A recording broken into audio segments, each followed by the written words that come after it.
Des crimes terrifiants, des années d'omerta et un fiasco judiciaire.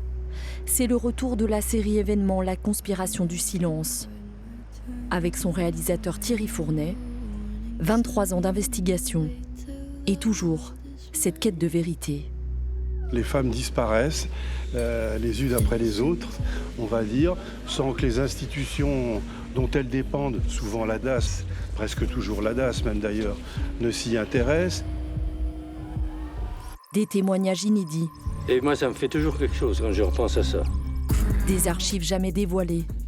Les clés pour tout comprendre sur cette affaire qui éclabousse Lyon. La traque et le procès de l'un des plus célèbres tueurs en série, Émile Louis. Le journaliste Gérard Delorme nous racontera comment il a suivi de près ce qui reste comme une déflagration dans la ville d'Auxerre. La première chose qui a été le déclencheur, c'est la découverte d'un corps à Rouvray sous ce tas de fumier.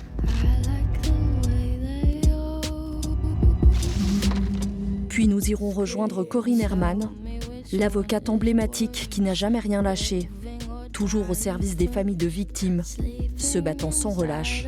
On a entendu des victimes qui étaient inaudibles, qui étaient des jeunes femmes handicapées mentales, qui avaient été placées à la DAS, qui n'existaient pas en termes de société. La Conspiration du silence, saison 2, l'enquête continue.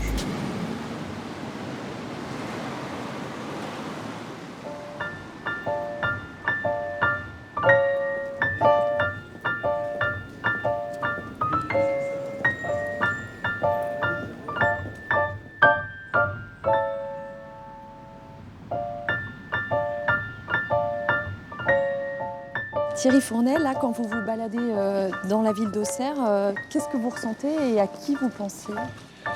Alors qu'est-ce que je ressens, c'est multiple parce que ça fait 25 ans que j'arpente ces rues là un petit peu. Donc vraiment quand je remarche surtout cette rue-là, hein, qui est en fait la rue centrale d'Auxerre, ben voilà, ça me fait penser à ça, à ces femmes qui ont disparu et dont on connaît peu de choses finalement, toute une partie de leur vie. Et dans l'ombre, personne s'y est intéressé et encore aujourd'hui, ça arrive. Donc pour moi, c'est vraiment ce qui me restera de ces promenades dans Auxerre. À l'époque, c'est une affaire complètement inconnue du grand public. Oui, c'est une affaire curieusement inconnue jusqu'à l'émission de TF1 Perdu de vue, hein, qui effectivement s'intéresse là à ces femmes qui ont disparu. À partir de là, on va commencer à chercher à savoir, mais jusque-là... C'est un mystère complet. Et on peut estimer qu'entre 28 et 30 femmes ont disparu comme ça, sans qu'on sache vraiment ce qu'elles sont devenues, quoi. Et là, ça pose vraiment des problèmes au niveau des institutions, quelles qu'elles soient.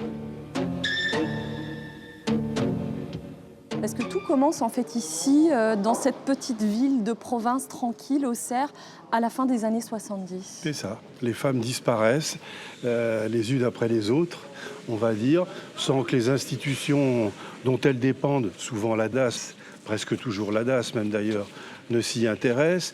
Les directeurs d'institutions s'y intéressent pas non plus. Lorsque par hasard ça dépasse un peu leur domaine et que ça arrive dans les mains d'un policier ou d'un gendarme, on s'y intéresse peu, jusqu'à ce qu'un jour, un gendarme, Christian Jambert, lui, parce que lui-même d'ailleurs est issu de la DAS, décide vraiment de s'y intéresser. C'est lui qui va permettre toute cette affaire de sortir. J'ai fait une enquête, disons, non officielle, parce que c'était des filles de la DAS. Je me suis entêté et je me suis rendu compte qu'en fait, c'était des disparitions suspectes, parce que ces filles-là n'ont jamais réapparu. Alors, vous décidez d'en faire une série pour sortir de l'oubli toutes ces jeunes femmes. Ça devient votre quête de vérité? Oui, d'abord on est deux, hein, Vincent Hérissé et moi. C'était intéressant parce que lui n'avait pas suivi ces affaires-là à cette époque-là. Donc ça permettait d'avoir un double regard, un regard historique sur tout ça, mais aussi un regard nouveau sur comment appréhender aujourd'hui ce qui s'était passé il y a 20 ans. Et ça, je trouve que c'est très enrichissant parce que c'est pas les mêmes questions qu'on se posait.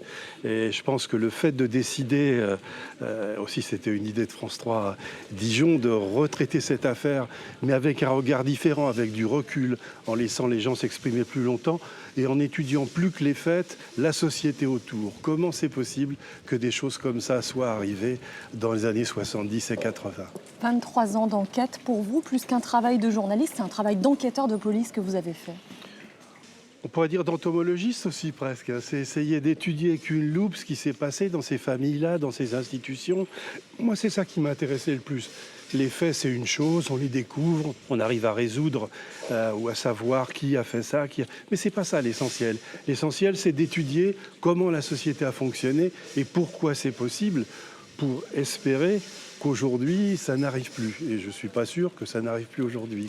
Alors vous avez arpenté cette ville d'Auxerre et les 20 km aux alentours depuis des années. Vous avez entendu plusieurs témoins, les familles de victimes, des gens qui n'avaient jamais parlé. Pourquoi ils ont parlé avec vous? Pourquoi ils ont voulu vous parler à vous? On a trouvé des témoins qui n'avaient jamais parlé à aucun journaliste parce qu'aucun journaliste était vraiment intéressé à leur position. Ce sont des gens de tous les jours. Et ça, du coup, je trouve que ça donne un relief un peu différent. Une vue de l'extérieur, une vue de la société. Est-ce que c'est pas aussi parce qu'ils ont trouvé quelqu'un qui les écoutait vraiment, plus que les entendre? Peut-être, oui, qu'on a passé du temps à les écouter. À chaque fois, avant d'interviewer un personnage, on allait parler avec lui pendant le repérage, souvent plusieurs fois. Et puis, moi aussi, j'avais dans la tête cette idée du droit à l'oubli. C'est-à-dire que, est-ce que ces gens-là, on va rouvrir des plaies, reparler à nouveau de ces affaires, va rouvrir des plaies. Donc, il faut que ça serve à quelque chose. Si on rouvre des plaies pour rien, même chez les du côté des victimes, certes, mais même de l'autre côté, les enfants d'Émile Louis, par exemple, j'ai rencontré son fils, l'un de ses fils. C'était intéressant de savoir comment il réagissait à ça. Voilà, est-ce que pour lui, c'est honnête ce qu'on a fait, etc. Même de leur côté à eux. Et je trouve que voilà, c'est ça qui m'a intéressé, c'est le contact avec tous ces personnages. Bonjour monsieur, voilà, je m'appelle Thierry Fournet et en fait j'essayais de vous contacter concernant la disparition de votre mère et je voulais savoir si vous aviez des renseignements là-dessus. 23 ans d'enquête, des centaines d'interviews, on imagine des refus, des obstacles aussi. Est-ce que vous, Thierry Fournet, vous êtes fatigué de tout ça ou est-ce que vous vous dites « je vais continuer le combat » ? Alors continuer le combat, oui, pas forcément au même endroit toujours, quoi. Il n'y a pas qu'à Auxerre qu'il se passe des choses comme celle-là. Je crois que c'est difficile d'abandonner tous ces gens-là, quoi. Aujourd'hui, on a retrouvé d'autres victimes. Donc, voilà, qu'est-ce qu'on fait avec ces situations? Est-ce qu'on essaye de les aider aussi à dépasser tout ça? Parce que parfois, nous parler, pour eux, c'est presque une psychothérapie, je veux dire. Ils parlent de leurs problèmes. On les écoute, on passe du temps. Et c'est uniquement pour ça aussi. La différence avec un reportage classique, je crois, c'est le temps passé avec les gens. C'est sûr qu'on n'arrive pas, 1 heure après, c'est fini. C'est vraiment plusieurs fois des rencontres avant l'interview. Et là, du coup, ça mène une proximité différente, une confiance, je pense, différente. La conspiration du silence, la première saison est sortie il y a 1 an avec un écho national sur France 3 dans les médias. Quels ont été les retours ici à Auxerre et dans l'Yonne ? Alors, c'est difficile à savoir. Moi, je le sais par les personnages, évidemment, qu'on a traités.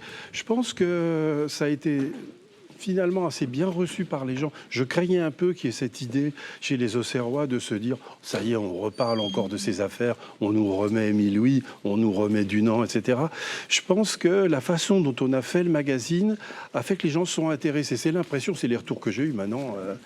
Tout le monde n'a pas forcément cet avis-là, mais je trouve que ça a été assez bien accepté et que les gens s'y sont intéressés, je crois, mais je peux me tromper. C'est une affaire sensible, terriblement sensible encore. Ah oui, je me souviens d'une fois, on faisait le portrait de Pierre Monnoir et on a fait un petit micro-trottoir dans cette rue un peu plus haut là, en demandant aux gens, pour vous, est-ce que l'affaire des disparus de Lyon, qu'est-ce que c'était, est-ce que c'est encore présent? Les 3/4 des gens partaient sans vouloir nous répondre.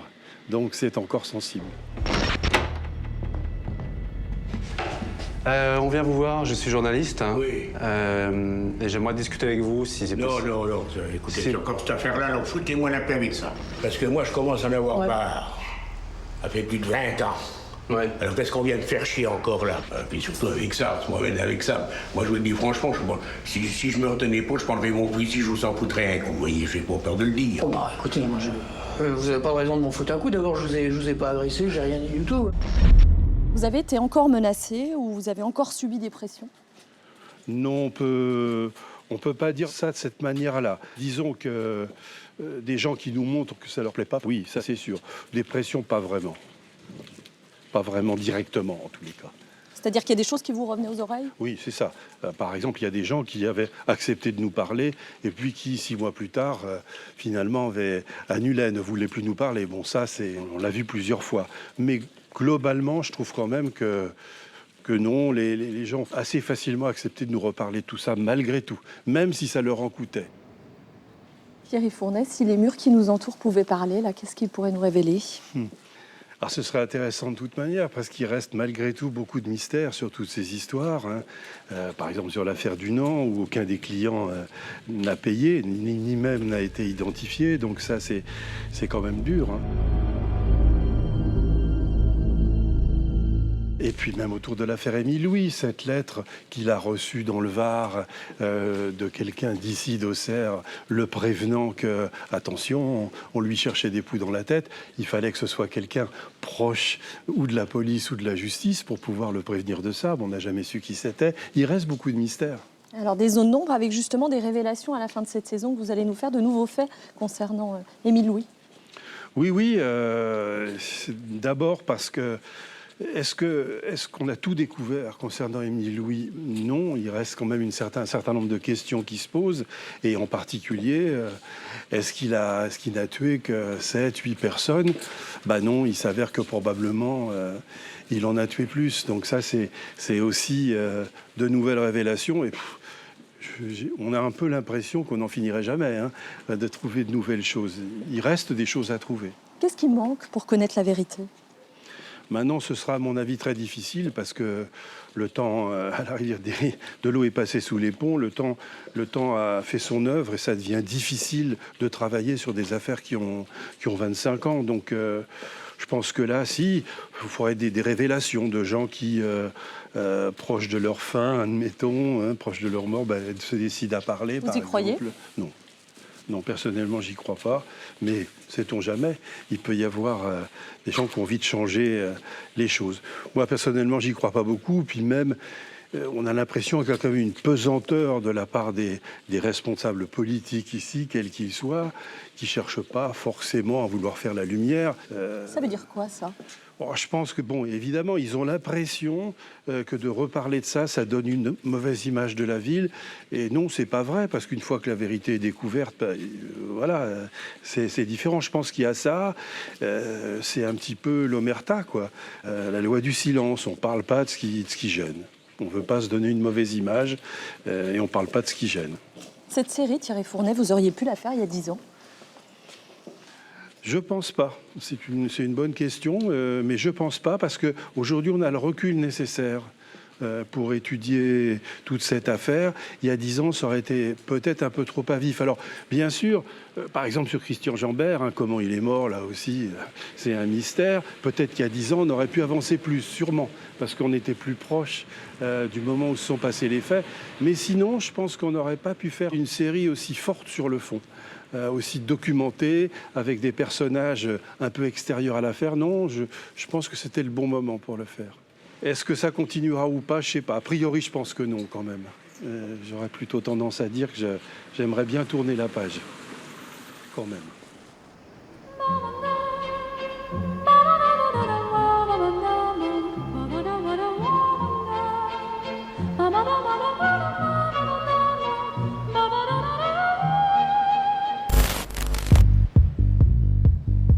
Dans les années 90, Gérard Delorme était journaliste pour le quotidien régional Lyon Républicaine.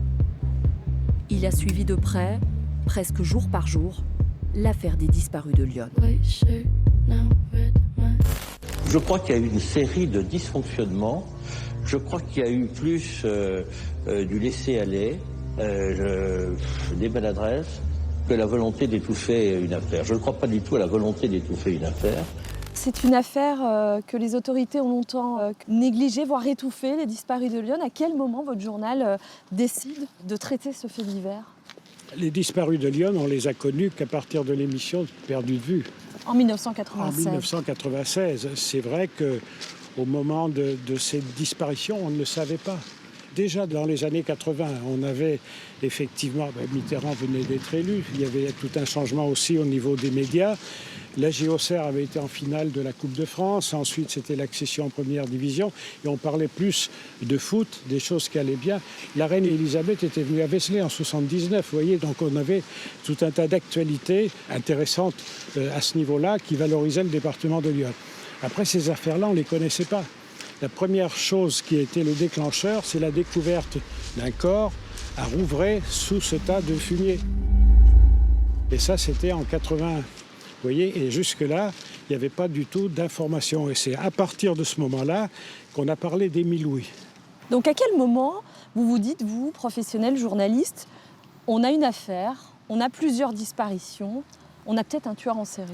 Le premier papier que j'ai fait sur Émile Louis, c'était en 82, début 82, quand il a été arrêté pour la première fois à Seignelay où il résidait. D'ailleurs, le titre, c'était Émile Louis entre le vice et la vertu. Donc c'était déjà quelque chose, il y avait un doute et on disait que derrière ces affaires d'attouchement, etc., ça pouvait être beaucoup plus grave. Mais après, il n'y a pas eu de suite puisqu'il a été sur l'affaire Le Sage, on n'a pas tenu compte du tout du rapport Jambert, par exemple, qui pensait que c'était lui le coupable. Et il a eu un non-lieu sur l'affaire Le Sage. Il n'a pas été condamné pour cette affaire-là. Il était condamné pour des attouchements au tribunal à la même époque, en 83, je crois, sur 3 jeunes filles qui étaient gardées par sa concubine. Alors, je ne suis pas un criminel, je ne suis pas un assassin, c'est tout ce que je peux vous dire. Pas plus qu'un violeur. Et encore bien moins un pédophile. Certains ont l'air de dire. Pour bien comprendre justement votre travail, vous, journaliste à l'époque, comment vous procédez? On avait notre travail avec les informateurs habituels, qui sont la police, la gendarmerie. On vérifiait auprès des tribunaux, comme aujourd'hui. Et on avait surtout un réseau de correspondants important sur le département, qui étaient nos premiers informateurs. On disait les correspondants, c'est les yeux et les oreilles du journal. Et l'affaire, l'arrestation d'Émile Louis à Seignelay, entre Noël et Jour de l'An en 81, on l'a su par notre correspondant local à Seignelay. Moi, à cette époque, je travaillais quelquefois le soir et j'ai rencontré Jambert au Niki Bar, justement, le bar où allait Émile Louis avec une des sœurs Lemoine, je ne sais plus laquelle. Et on en parlait, mais c'est vrai que Jambert faisait une fixation sur Émile Louis, il avait raison. La dernière fois, on a vu ma sœur, ce monsieur devait l'emmener dans une petite ville avoisinante, à Vallon, dans un travail où elle devait effectuer là-bas. On a eu quelques doutes aussi, par rapport, mais comme beaucoup, par rapport à l'émission Perdu de vue. Vous savez, c'était pas évident non plus. Il y avait pas mal de voyeurisme. C'était pas considéré comme une émission véritablement sérieuse. Et on a découvert en même temps que le grand public cette affaire des disparus. C'est là qu'on a eu connaissance des photos, des familles aussi, des familles des victimes qui sont intervenues avec Pierre Monnoir et Jeannette Beaufumet sur cette affaire. Et c'est à partir de là que les disparus de Lyon ont véritablement existé dans l'esprit des gens. Attendez, il y a eu une émission à la télé, là, avec l'autre con, là. Comment il s'appelle, je peux pas piffrer, hein? Perdu de vue avec Pradel. Ouais. Il m'a jamais invité. Vous y seriez allé? Oui. Oui, j'y serais allé. Pour dire quoi? Pour dire que j'y suis pour rien, qu'on arrête de me soupçonner, de m'accuser surtout. Quelles sont les réactions alors à ce moment-là dans la ville, dans le département? Alors à ce moment-là dans le département, c'est vrai qu'on n'y croyait pas trop déjà. Les gens avaient le sentiment, ça pesait quand même lourdement sur l'image du département. Alors que c'était les disparus d'Auxerre, le président du conseil général à l'époque trouvait qu'on en faisait beaucoup sur cette affaire, ça ternisait l'image du département.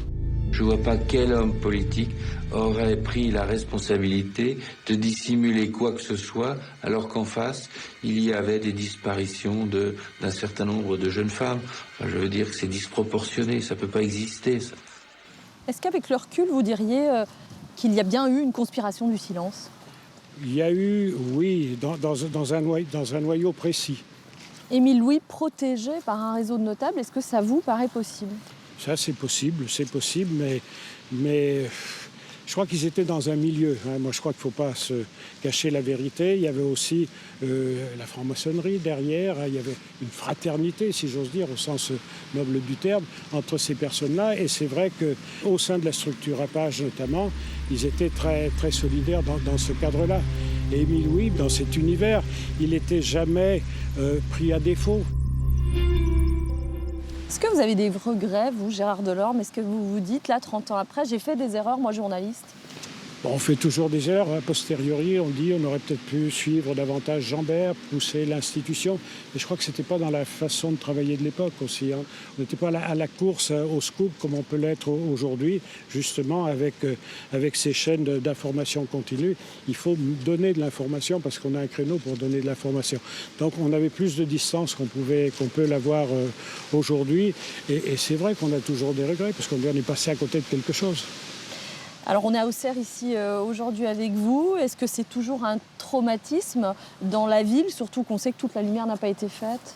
Oui, je pense moins quand même, parce qu'il y a une nouvelle génération. Hein.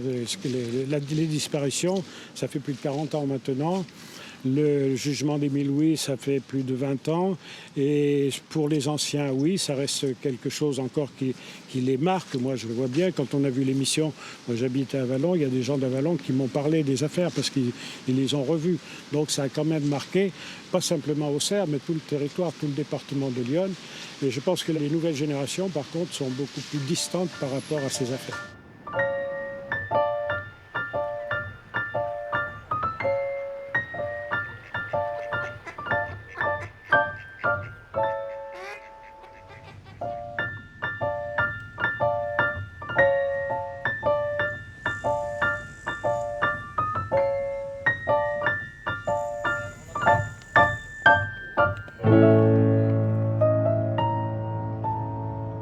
Les gosses, ils viennent chez moi, vous voyez, les gosses, des fois, ils viennent manger là. Ça, c'est toujours très bien pensé.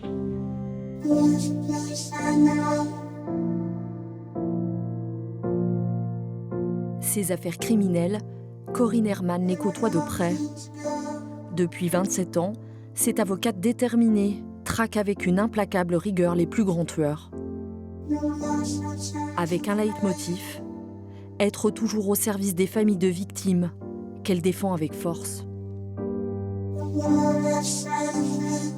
Presque 30 ans que vous côtoyez les plus grands criminels français. Qu'est-ce qu'il y a dans la tête d'un tueur en série? Je pense qu'il y a des choses terribles dans la tête de ces tueurs-là. Et par définition, on n'est pas nous-mêmes des tueurs et des tueurs multirécidivistes, donc c'est difficile de rentrer dans leur tête. Il faut absolument tout connaître, tout travailler, tout connaître de leur histoire, tout connaître de l'histoire des victimes, tout connaître des actes qui ont été commis avant d'identifier l'auteur, pour pouvoir comprendre, pour pouvoir redessiner le parcours de la victime, le parcours de l'auteur et cette rencontre terrible, et pour pouvoir la comprendre. Il va nous montrer les 7 emplacements qu'il désigne pour avoir enterré les 7 corps des jeunes filles.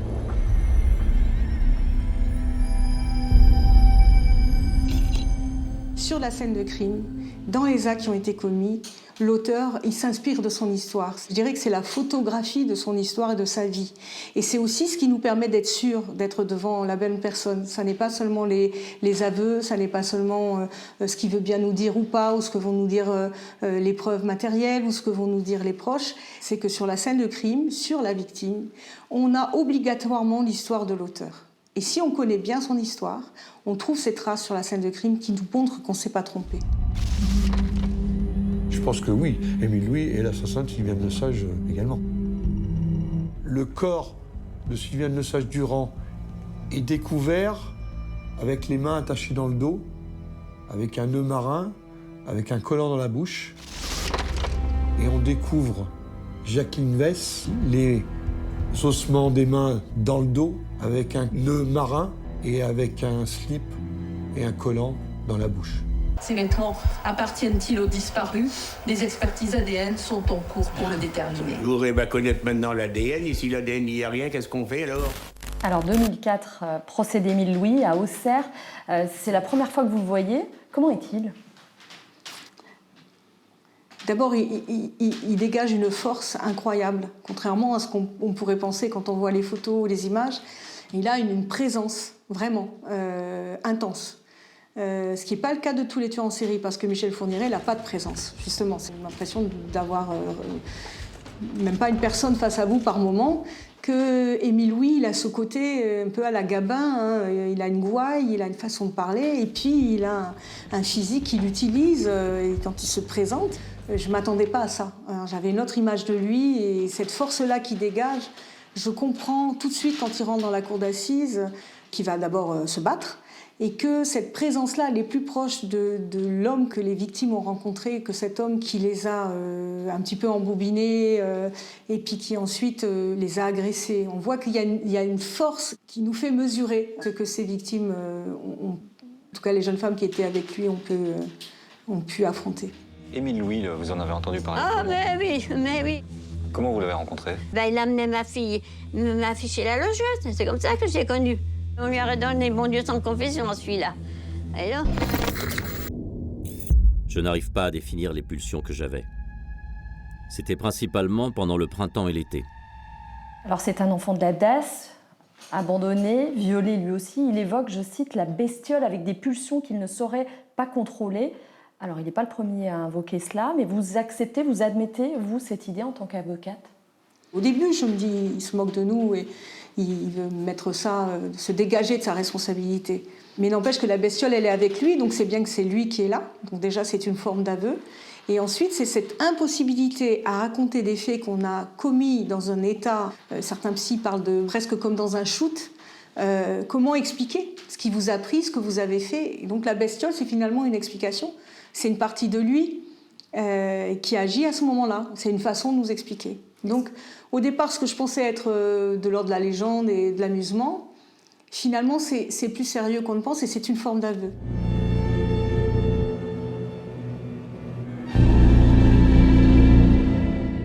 Il va être condamné à la perpétuité. Pour vous, c'est une victoire à ce moment-là? Une personne qui est condamnée à perpétuité, c'est quelqu'un qui est rayé de la société. Et donc, dans l'immédiat, tout de suite, on a contribué à ça. Et donc, du coup, c'est difficile à porter quand même. Et puis ensuite, oui, c'est quand même une victoire parce qu'on a entendu des victimes qui étaient inaudibles, qui étaient des jeunes femmes handicapées mentales, qui avaient été placées à la DAS, qui n'existaient pas en termes de société. Elles avaient leur réponse. Et donc, oui, c'est une grande victoire parce qu'on est parti de rien et qu'on a mis du temps et que ce tueur qui venait comme ça de Londres, de très loin, des années 70, oui, c'était une victoire parce que c'est un vrai cold case, il a été jugé et condamné. Mais c'est toujours un constat d'échec, une condamnation à perpétuité. On va le voir à la fin de cette deuxième saison de la conspiration du silence. Il reste des zones d'ombre et des crimes encore non élucidés. Dans Lyon, il reste beaucoup d'affaires non élucidées. Quand on a travaillé très longtemps sur ces affaires, il y a très longtemps aussi, il y a plein d'affaires qui sont apparues autour d'Émile Louis. Moi, j'ai essayé de rester concentrée sur l'affaire des disparus de Lyon parce que si je m'étais éparpillée, l'affaire ne sortait pas. Mais on a approché, entendu, vu. Il y a eu d'ailleurs d'autres affaires, d'autres procès autour. La presse a brassé beaucoup de choses, nous a amené aussi beaucoup d'informations parce qu'il y a plein de témoins qui viennent se manifester, des gens qui nous ont écrit. On sait qu'il y a beaucoup d'autres affaires. Et d'ailleurs, en 2001, je sors un livre sur l'affaire des disparus de Lyon. Et à la fin de ce livre, je fais la liste des victimes qui ne sont pas les victimes d'Émile Louis. Parce qu'à l'époque, on mettait tout dans le même sac. On n'avait pas assez de recul, en tout cas en termes médiatiques. Et donc j'explique qu'il y a d'autres victimes. Ça n'est pas le mode opératoire d'Émile Louis, ça n'est pas son fonctionnement. Je le connais tellement bien que je sais que là, non, c'est pas lui, parce que c'est pas sa façon de procéder, même si ça ressemble. Je m'étais fait beaucoup agresser à l'époque pour avoir osé écrire qu'il y avait Émile Louis, mais que derrière Émile Louis, il y avait d'autres tueurs en série probablement. Et j'avais pas tort, parce qu'on en a trouvé 3 autres après dans Lyon, et on est bien loin encore du compte des affaires non résolues. On sait qu'avec Émile Louis, il y a de potentielles nouvelles victimes. C'est ce qui va être révélé dans la conspiration du silence. Alors oui, moi je le sais depuis peu de temps. Effectivement, on m'a indiqué qu'il y avait une possible 9e victime qu'on ne connaissait pas, qui n'était pas dans la liste. On connaît d'autres victimes pour lesquelles la justice n'a pas voulu investiguer, qui sont probablement des victimes d'Émile Louis, notamment avant les disparus de Lyon et pendant les disparus de Lyon, mais la justice n'a pas voulu le faire. Et on n'a peut-être pas su se faire entendre. Là, effectivement, récemment, on m'a indiqué qu'il y avait peut-être la 9e victime d'Émile Louis dans Lyon qui venait d'être identifiée. Vous êtes surprise ? Non, je ne suis pas surprise parce que je pense qu'à l'époque, on n'a pas quadrillé déjà totalement les lieux où il pouvait enfouir des victimes, ses lieux à lui, son cimetière personnel. Je pense qu'on ne l'a jamais exploré totalement.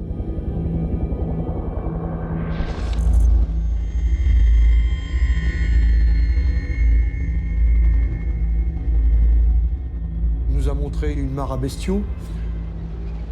Et quand il nous la montre, il s'est trompé à peu près d'une quinzaine de mètres, donc très peu. C'est très classique dans l'affaire Michel Fourniret. On a eu un premier procès en 2008 où il y avait une dizaine de victimes. Il y a eu un deuxième procès, il y a le troisième procès aujourd'hui où on a 3 victimes, dont 2 qui étaient dans Lyon et qu'on connaissait déjà. On aura un 4e procès probablement concernant Michel Fourniret. On n'a pas eu cette chance pour Émile Louis parce que la justice, une fois qu'il a été jugé, c'était la tradition à l'époque, elle n'a pas voulu chercher notre dossier, n'a pas voulu nous entendre. À la fois sur Draguignan, on avait des noms de victimes, et sur Lyon. Je trouve quand même que l'enquête, elle a piétiné trop longtemps. Oui, ça c'est vrai. Hein, ça a été trop long. Eh bien, c'est inadmissible. Et les handicapés qui gardaient. Alors, profitez des handicapés, mais je trouve que la justice n'a pas été très rapide. J'ai une dernière question. Au début de cette affaire, vous étiez juriste. Aujourd'hui, vous êtes avocate. Est-ce que vous diriez que c'est grâce à l'affaire des disparus de Lyon? Je dirais que c'est à cause de l'affaire des disparus de Lyon. Et moi, j'ai du mal à tourner les yeux quand j'ai une certitude ou quand j'ai du mal à tourner les yeux quand je pense avoir des réponses à donner à des familles ou à un suspect sur lequel je dois travailler ou j'ai envie de travailler. Donc c'est ce qui m'a un peu piégée depuis 27 ans. C'est-à-dire que c'est du provisoire qui dure depuis 27 ans et passer le pas, ça paraissait naturel à un moment donné, à un moment où on m'interdisait d'intervenir en tant que juriste. Donc il fallait passer le pas.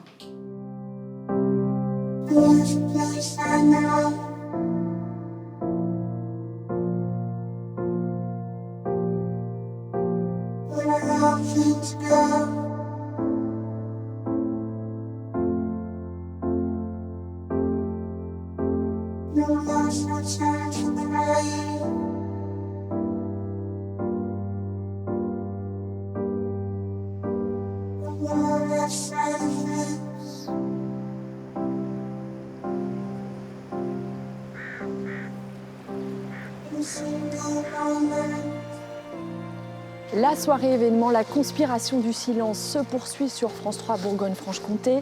À suivre dans un instant les 5 derniers épisodes de la saison 2 avec de nouvelles révélations fracassantes, à nouveau des femmes oubliées et en ligne de mire un autre tueur en série, Michel Fourniret.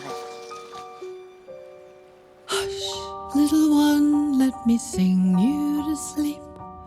Moonlight has come, now drift off to a dream. Sail from the day to the wonders awaiting you out there.